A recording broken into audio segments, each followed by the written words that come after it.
Hello नमस्कार.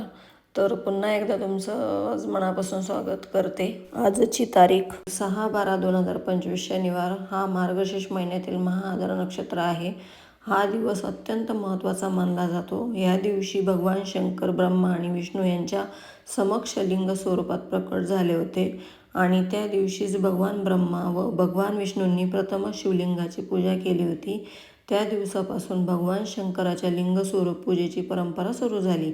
यावेळी हे नक्षत्र शनिवार 6/12/2025 रोजी येत असल्याने सर्वांनी शिवपूजा करणे, शिवदर्शन घेणे, मंदिरात जाणे अत्यंत शुभ मानले गेले आहे. या दिवशी शिवलिंगाच्या दर्शनाचे महत्त्व शब्दात सांगता येणार नाही.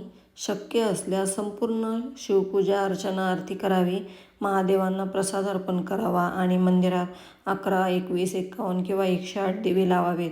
मंदिरात जाणे शक्य नसेल तर घरीही दिवे प्रज्वलित करावेत. या दिवशी दिवे लावण्यालाही अनन्यसाधारण महत्त्व आहे.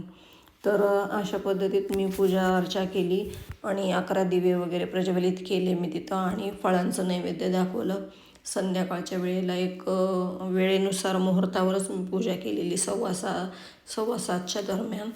आणि शिवलीला अमृत पण वाचलं मी 11 अध्याय आणि नित्यसेवेच्या पुस्तकामधले मंत्र स्तोत्र जे आहे ते पण वाचले. आणि संध्याकाळी मग असे अंगणामध्ये उंबरट्याजवळ तुळशीजवळ असे दिवे लावले सगळीकडे.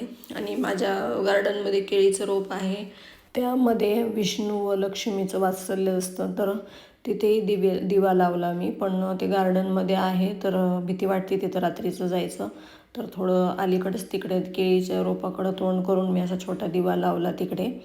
तर अशा पद्धतीत संध्याकाळी दिवे वगैरे लावून घेतलं आणि पूजा अर्चा केली आणि खरंच खूप प्रसन्न वाटत होतं. तर कसा वाटला माझा हा व्हिडिओ नक्की कमेंट करून सांगा. पुन्हा भेटूया पुढच्या व्हिडिओमध्ये. तोपर्यंत बाय बाय.